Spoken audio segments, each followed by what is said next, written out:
Hey reader, this is Centaur here. We're continuing on with tutorial number 2 on how to play Bolt Action 3rd Edition. In the previous video, we talked about the basics of how the turn goes. So you draw a dice from the bag, assign it to the unit, resolve it, continue doing that until all of the dice are assigned, and then that ends a turn, and then you move on to the next turn. Today's video, we're going to talk about what resolving orders actually looks like. So when I take the dice and I'm turning it to the face that I want and assigning it to a unit, what are the units actually going to do? Okay, and so we're going to talk a little bit about the 6 orders that you can assign a unit. We're then going to talk about kind of a cheeky additional order of sorts that comes up that's specific to officers. And then we're going to talk about the order test that sometimes is tied to this. Okay. And so to start off with, there are 6 orders that you can give to your men. And for each of these, we're going to show them to you on the dice. Hopefully, me and the camera are going to get along, and it'll be easy for you to see. But the first one, a pretty straightforward one, is the down order. Okay? The down order is, for lack of a better term, I think it's fair to say the default order for a unit in bolt action. Whenever they fail an order, whenever a unit is forced into an order, or if they want to elect to do it, they can always choose to go down. This represents a unit that is hitting the dirt. They are trying to make themselves as small as possible. They are trying to avoid getting shot. So the ultimate purpose, of course, is not to die, right? It's one of the ways that you can help to improve the longevity of your units. It's also a great way of just holding ground because the unit won't be moving. In fact, they won't be doing anything else that turn. It's effectively skipping their turn for that specific round. But at least they have the benefit of maybe they'll still be around in the spot where you need them to be. So if a unit is on an objective, it's not a bad idea for it to go down. Don't necessarily see down as a bad result. It can be because maybe sometimes you wanted to do something else with that unit instead. And instead they went down. Okay, but just suffice it to say, you can elect for a unit of your own volition to go down. And we'll talk about that more when we get to the fire order. The second option for you is to issue a run order. Now, the run order allows the unit to move, which is important, and whatever their move distance is that's specified by their unit type, special rules, things like that, you get to move double that value, unless you have a rule what says otherwise, okay? Now, this means that for infantry, normally their move distance is 6 inches. They would increase it to 12 inches. For cavalry and tracked vehicles and half-tracked vehicles, they would start at 9 inches, which would then move up to 18 inches. And then for really any wheeled vehicle ranging from bicycles and motorcycles all the way up to, larger armored cars and big trucks, those would move at 12 inches or 24 inches on a run. Run is also how you trigger an assault, aka how you move people into close combat with an enemy. So if you want to overrun people and take some people prisoner and very decisively, one way or another, remove a unit from within an area, one can always assault instead of trying to shoot at them instead. But all of this would be done using the run order, okay? We then have the advance order. The advance order is the reason why the move distance on a unit is not the same as how much they run. Advance allows you to move and then fire using the fire action that we're going to talk about next. It is important to note in bolt action, it is not a combination of move and fire. You move, perform the movement, and when you're done moving, you fire. It is not fire while you move. It is not fire and then move. It has to be resolved in the order of move and then fire. There are oh so many questions about this. I feel like it's actually an interesting place for a potential like unit special rule for maybe like tank destroyers or something like that, where because they are a tank destroyer, they can fire and then move instead, right? Kind of a shoot and scoot sort of thing. I think that would be very interesting, but at least at present, we don't have any of those currently in bolt action. And then we come to the fire action. The fire action could be considered the game-winning action of bolt action because in general, in order to win a game, you need to remove enemy units. Full stop. So toward that end, firing is by far the most common way and the easiest way to do that. Firing, we'll look at on a later slide, but just suffice it to say for now, it's relatively complicated. It is a lot less complicated than it used to be. But just suffice it to say for now, if you want to shoot at somebody and you don't want to move and then shoot at them and inflict the penalty for doing that, fire order is what you'll want, okay?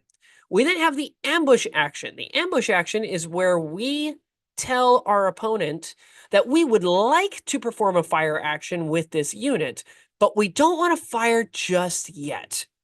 And so the ambush action is nice because when another unit moves, either a run or an advance, you can at any point along that move point to them and say, ambush. And then the unit on ambush, as long as they have line of sight to the unit, can in fact shoot at them. Okay. If you've played games like Star Wars Legion, it's very similar to a standby action, except that it's only triggered on a move action. It's not triggered by any action that's being performed by the enemy. And so the result is ambush. It can be a great way of helping to avoid cover benefits, can be a good way of making it so that maybe we don't quite have line of sight yet to somebody, but we have reason to believe they're going to come around that building or they're going to come through that forest or something else like that, and we want to be waiting for them and ready when we do so. It is also the only action you get to perform other than the down action that happens when it's your opponent's turn. Okay, so it's one of the few interrupt, for lack of a better term, abilities that you have in the game. And then the final action is the rally action. When a unit is fired upon, if they're hit, they suffer pins. And pins, as we'll discuss in a little bit, can make it so that a unit maybe doesn't listen to orders or doesn't do what it should do. The rally action is where you spend a turn getting rid of all your pins, effectively. Okay? And so toward that end, let's talk a little bit about the fire action, because this is the one you're going to use a lot in one way, shape, or form. Okay, whether you're performing an advance action, a fire action, an ambush action, you're going to use the fire action. Okay, so first of all, there is a process for how you do this, and we're going to walk through this when we go to the battle board to show it to you in a real world tutorial. Okay, but just suffice it to say for now, you're first going to declare the action that you want to do. This unit is firing on that unit. Right? And then after having declared that, you're then going to measure the distance from the closest model in the firing unit to the closest model in the target unit. This means you will not know in advance whether you are in range when you declare the action, because we don't do any pre-measuring in bolt action. The only pre-measuring you're allowed to do involves your officers. We'll talk about that in a little bit, okay? But just suffice it to say, you are not allowed to pre-measure things in bolt action, which means you're going to declare the order. You're going to assign the order, for better or for worse. That is what the unit is going to do. You're then going to measure the distance. If you are too close to the enemy with a weapon that has a minimum range to it, an indirect fire weapon with a minimum range, shot misses. Even if other models in the unit would be in range, if the closest model is too close, shot misses. Similarly, if you're firing with literally any weapon in the game and you are too far from your opponent, then they are out of range and the shot completely misses, okay? If, however, at least one of the units with a certain range in your in the targeted unit, so maybe a light machine gun amidst a bunch of rifles or something like that, as we'll see in the example here shortly in the tutorial, if at least one of them is in range, then you will roll to hit with whichever ones have the proper range to shoot at the target. We start out assuming that a 4 or higher is going to hit on our 6-sided dice, okay? And then there are a couple of modifiers. The good news is you'll know whether you have any of these pretty much, with the only exception being the one that's really good for you, okay? You get a +2 to whatever your roll is if you are at point blank range, which is 6 inches or closer. That's the one you can't guarantee walking into it because, again, you can't pre-measure, but you'll probably have a pretty good idea pretty quickly as to whether or not you're pretty close, okay? When in doubt, if you're moving and then shooting in order to get into point blank range, move as far as you can up just to make sure you're cutting in as close as you can to get within that 6 inches, okay? But that would mean that a 4 would then become a 2, right? 2's to hit instead of 4's to hit as long as you're at point blank range. This could then be modified down depending on what else you do. So if you move and shoot in a given turn with an advance, you would go from 4's to 5's. Point blank range would then be 3's, right? Because you're adding +2. If you have at least one or more pins on you, doesn't matter whether you have 1 or 7, it doesn't matter. It's going to inflict a solitary -1 to your to hit roll. This reflects the fact that the unit has been under fire relatively recently. They're still a bit shaken up. They're not as accurate as they would otherwise be. So this would turn a 4 into a 5. If you move and shoot with a pin, that would mean that a 5 would become a 6. Okay. And then if you're inexperienced, or if your team weapon, a weapon that requires 2 or more people attached to it, is down to just one person, then that would inflict an additional -1 penalty. Now, this would require you to be running inexperienced units, which we won't be in the tutorial, so this won't come up.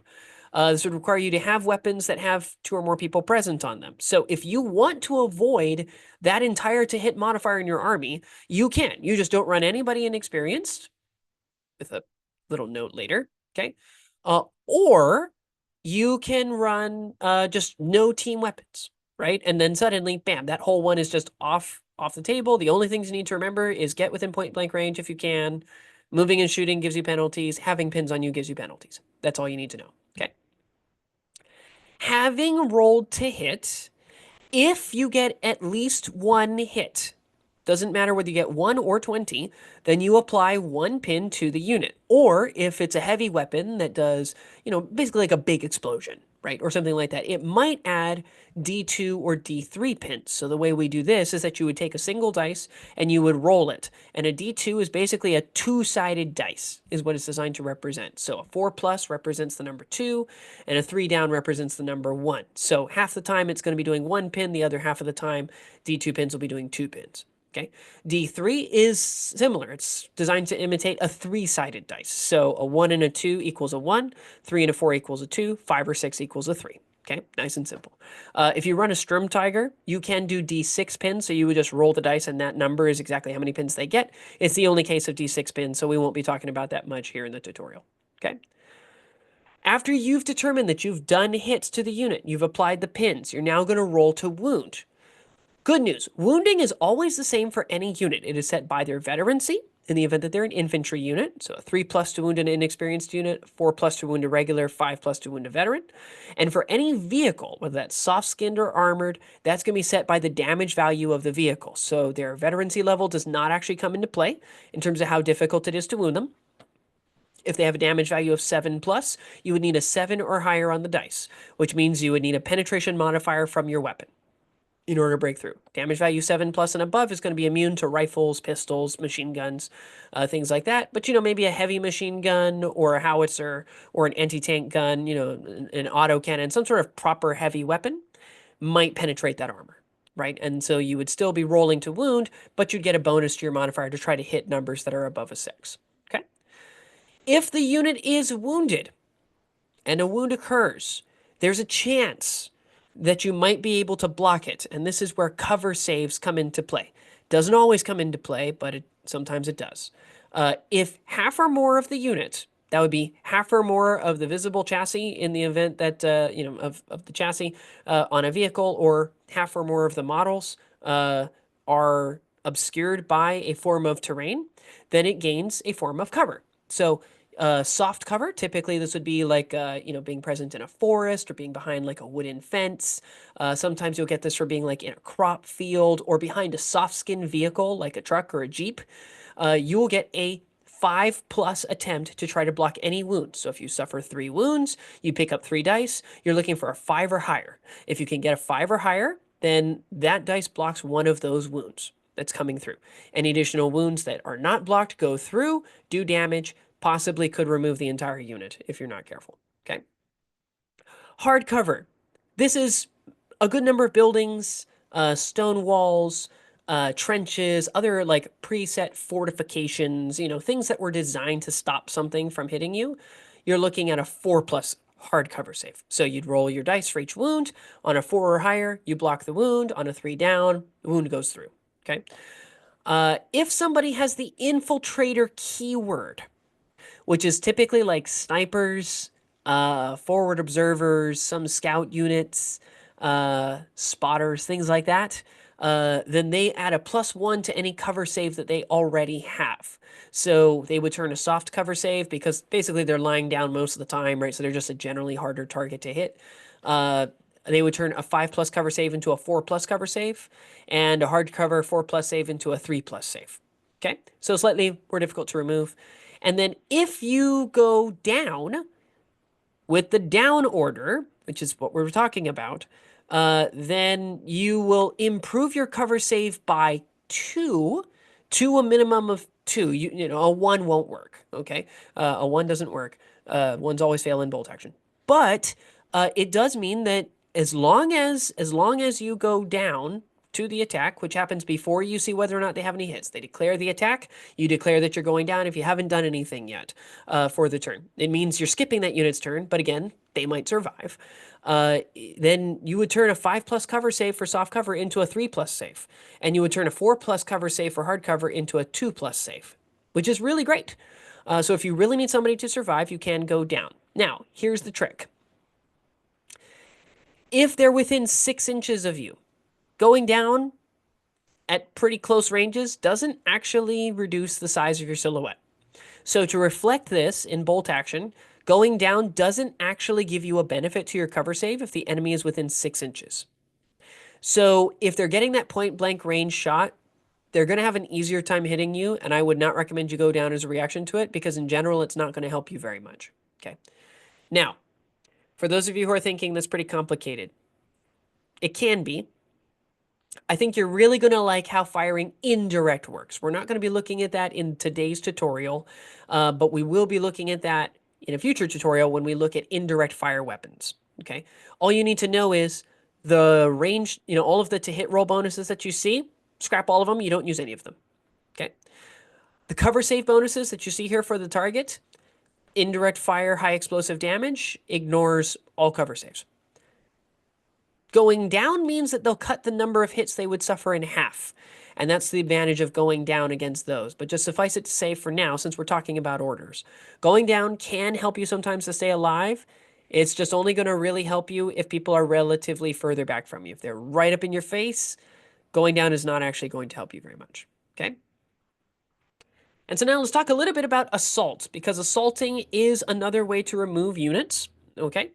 And we might see it in our tutorial tonight.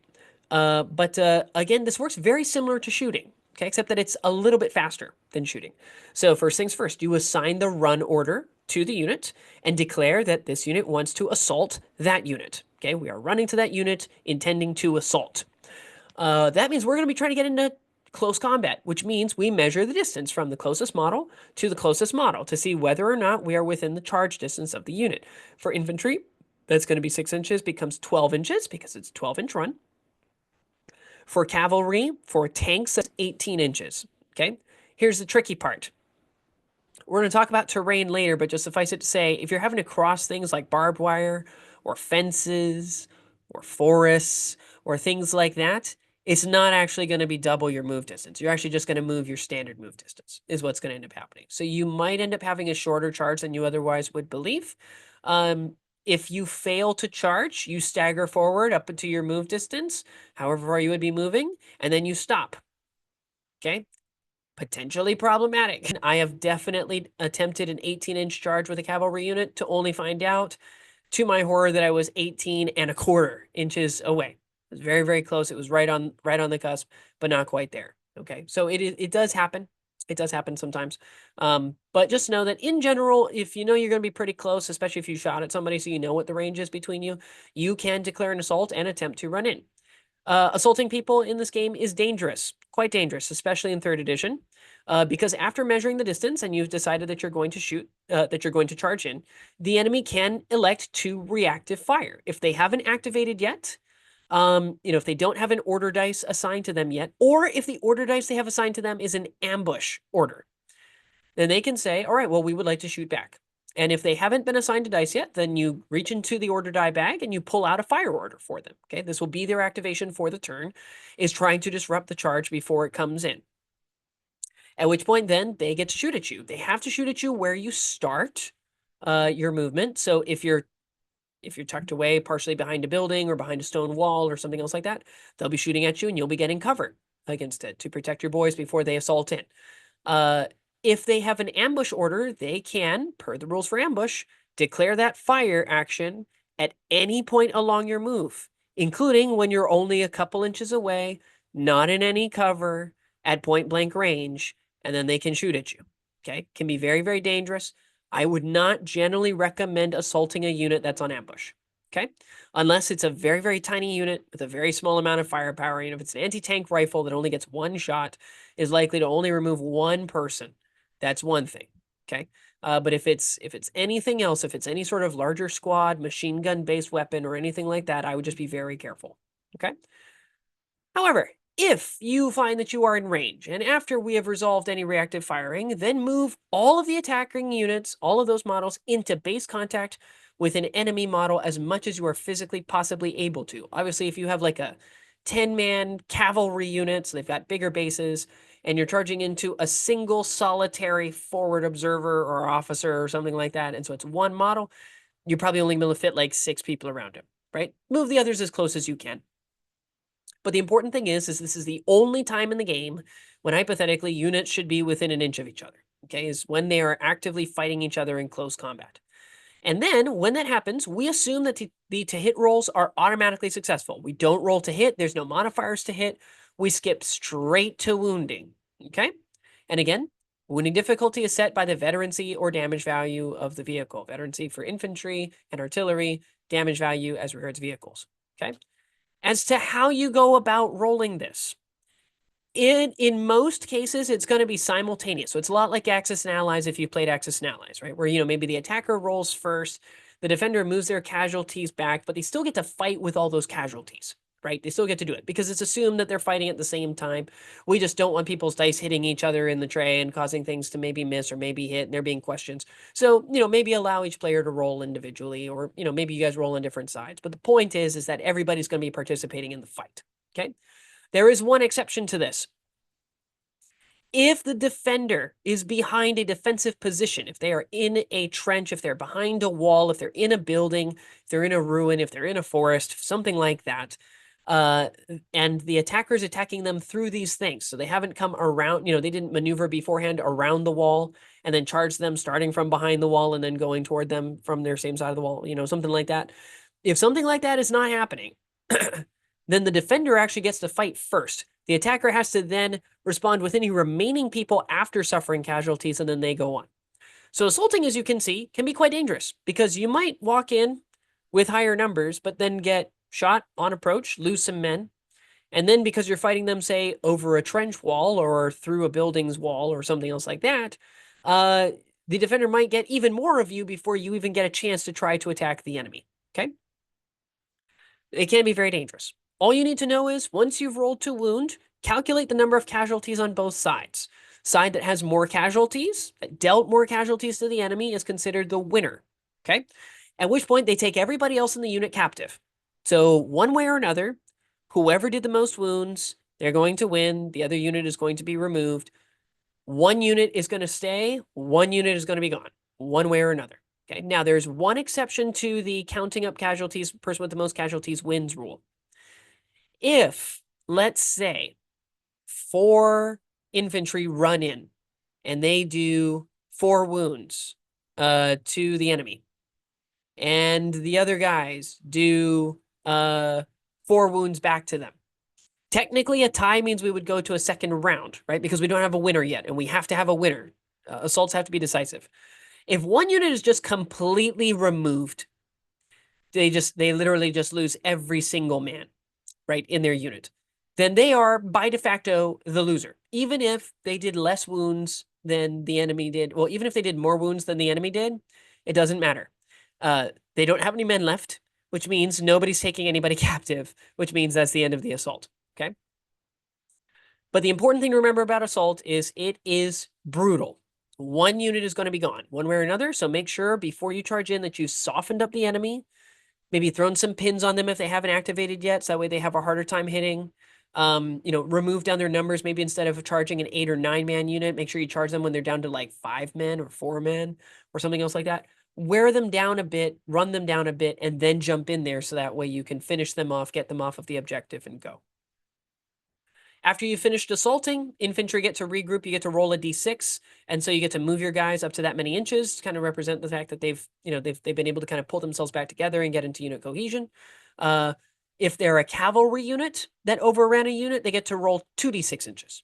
So they get to move a little bit further because, again, horses will carry you pretty quickly. And some of that's just the overrun from the horses, right? You know, the unit didn't stop on a dime and fight people. They ran through them in order to fight stuff, and they took out a bunch of people along the way, and everybody else decided that discretion was the better part of valor. Okay? And so with that, we're now going to jump over to the battle board, and we're going to go through a turn of activating all 6 of our units to show you what happens when you assign each unit their dice. All right, so we are back. Looking over here at the board, as a quick reminder, we've got 3 American units over on this side. We have 3 German units on this side. Okay, so we have a total of 6 order dice in the bag, and so the way that the assignment of orders is going to happen is you're going to take our bag, in this case, our M3 Lee crocheted bag, and we're going to draw out the first of our order dice and see what happens. Now, both of the times we've done this so far in the last tutorial video, they were German. This time around, it's an American dice. So the Americans, looking at their position, start thinking, what do we want to do? And so in order to decide what they want to activate, they get down at the level and they look at actual line of sight to see what they can see. Now, we already know that with 12-inch range submachine guns, there's no way anybody is in range of this unit. So this officer, we're not going to activate just yet, okay? This unit over here, getting down, can see the Germans over here, with their light machine guns. They think to themselves, man, it's pretty far away. May not necessarily be the best idea for us to get in and start shooting at them now because maybe the rifles can't shoot, so it would just be the Browning automatic rifles. We won't be able to do that much to them. Maybe that's not the best idea. Take a look at this unit over here, though, and they think, wait a minute, if we were to advance, so move and then shoot, we might be able to advance up onto this hill, get behind a defensive position, and then start shooting down at people. And that could be very useful because maybe we can catch them before they can get to any cover. So these guys think to themselves, let's go ahead and do that. So they're going to advance this infantry squad. Now, because of the fact that this unit has not been shot at yet, they don't have any pins on them yet, they just go ahead and they do the order, okay? And so, grabbing our handy-dandy tape measure, we're going to go ahead and start moving them ahead 6 inches.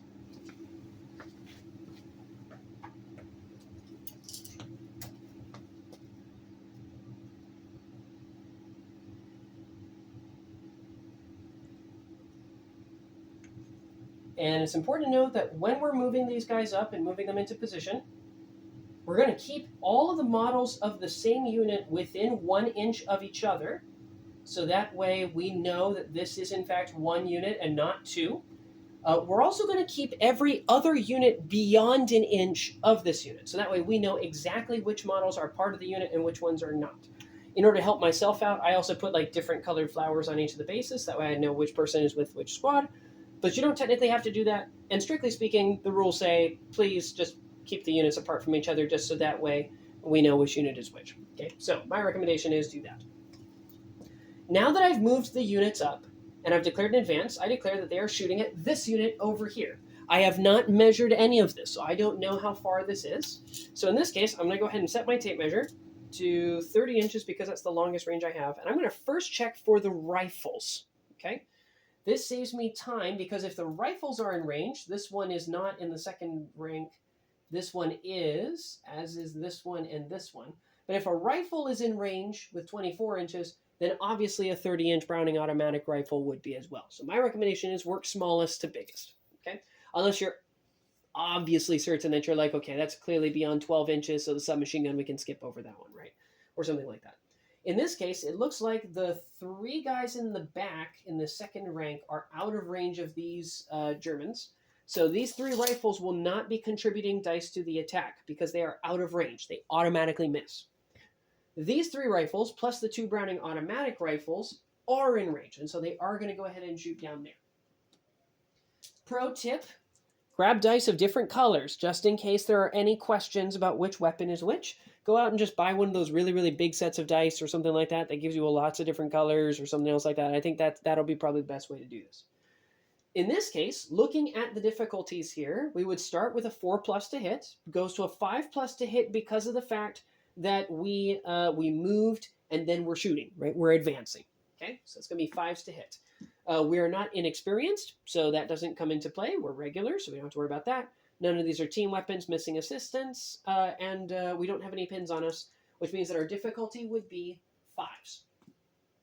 And now we're going to talk very, very briefly about dice etiquette and how I recommend that you do rolling. This is going to be very quick, but I think this is actually very helpful for you in terms of figuring out how to play the game.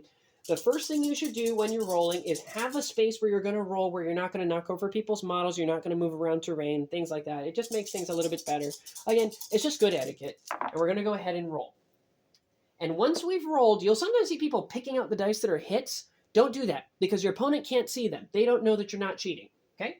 Instead, take out every dice that is not a hit. Everything that's a miss, move that over here to the side.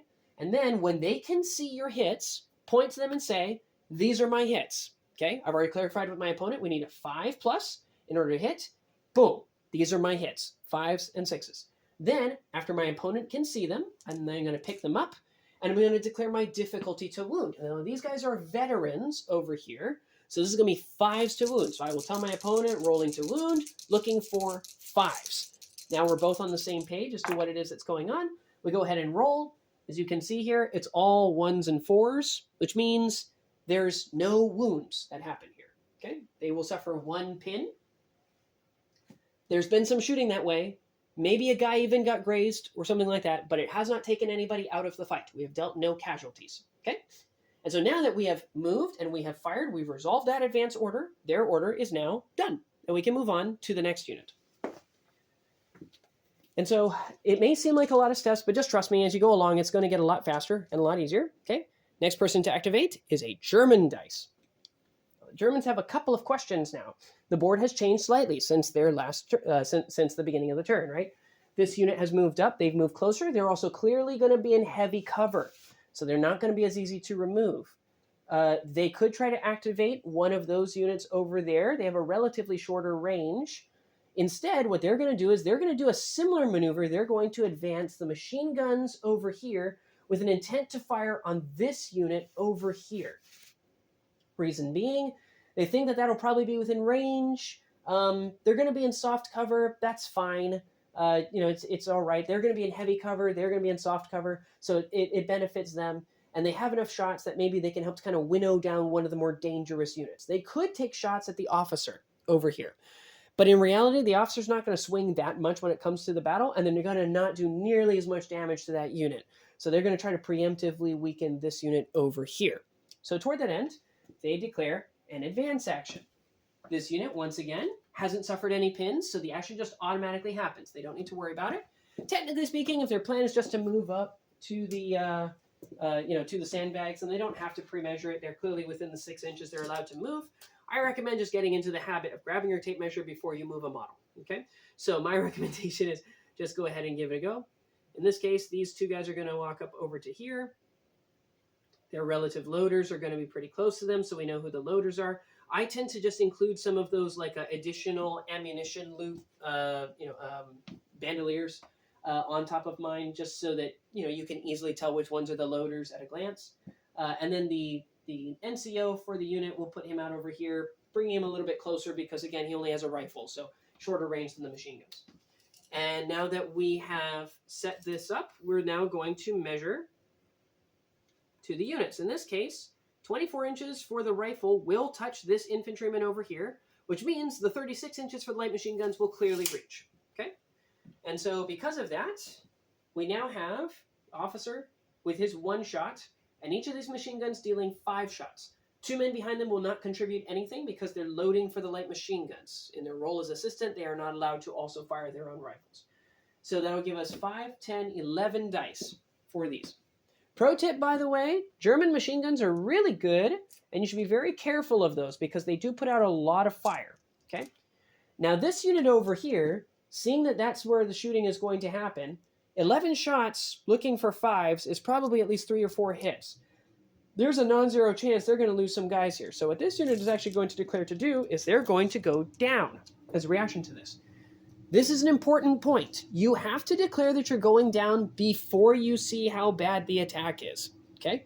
If the Germans completely whiff, they might have just forced this unit down that could otherwise have done something.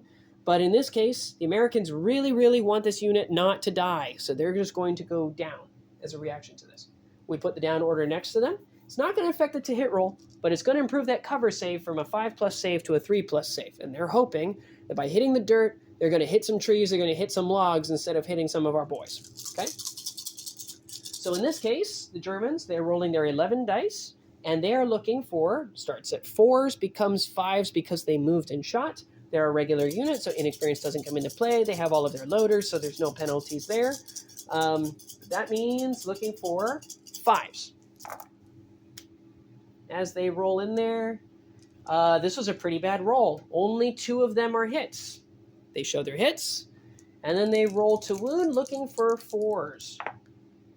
And there is exactly 1 4. Because there's exactly 1 wound, there is going to be at least a pin, right? So, something has been done in the course of this. And now the Americans are going to roll a 3 or higher, hopefully, in order to prevent the wound. And on a 1, it does not prevent the wound. They suffer 1 casualty. That model is removed. And they're done. Okay? Now that we've actually resolved that attack, because one of the dice came out as a down order as a reaction to this, we're actually halfway done already. Okay? Pretty quick. We now have another German dice. The Germans are going to decide, because they want maybe a little bit of extra cover, they're going to activate the officer section.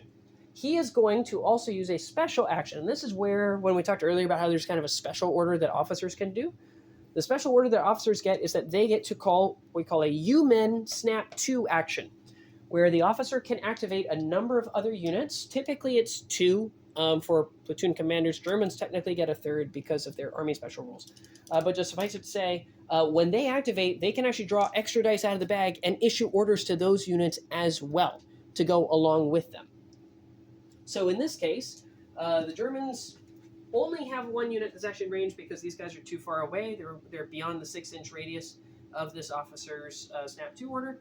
But these guys are within 6 inches, and so he's going to go ahead and issue an order to them as well.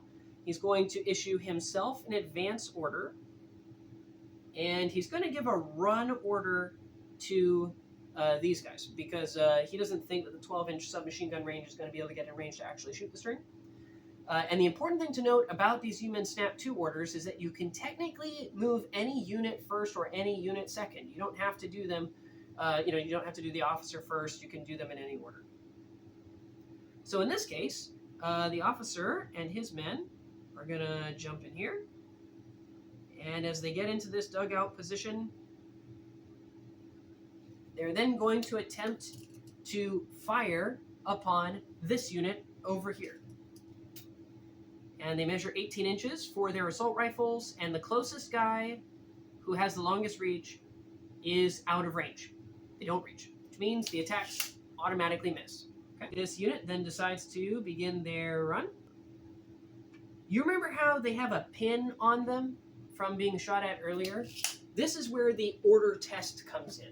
If a unit wants to perform an order, but they have at least 1 or more pins on them, they have to roll the dice against their own morale value to see whether or not they perform the action. So in this case, because they're veterans, they would start with a 10, which means when you roll 2 dice, you need a 10 or lower in order to succeed on your test. Because they have 1 pin, they're going to -1 from whatever this roll is. So now effectively they're looking for a 9. If the unit had 5 pins on them, they would -5 from the roll. Still be looking, they would -5 from the number that they're trying to reach, 5 from their morale, so now they would need a 5 or lower in order to succeed.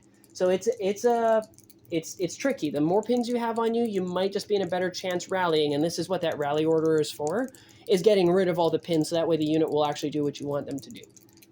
In this case, when we roll it out, they have exactly a 10, a 6, and a 4 on the dice, which means since they have a pin, they fail. They do not succeed in the order. And so instead of, in this case, running to move up closer, which would be very advantageous, they instead go down. They have, because of all of the firing, they're hearing the orders, but they don't think it's safe. And so because of that, they decide to not follow orders and instead go down. That changes things on the board because of the fact that the American officer is the only one that's still left to go and he's out of range of everything. It's not going to dramatically change anything that happens on the board.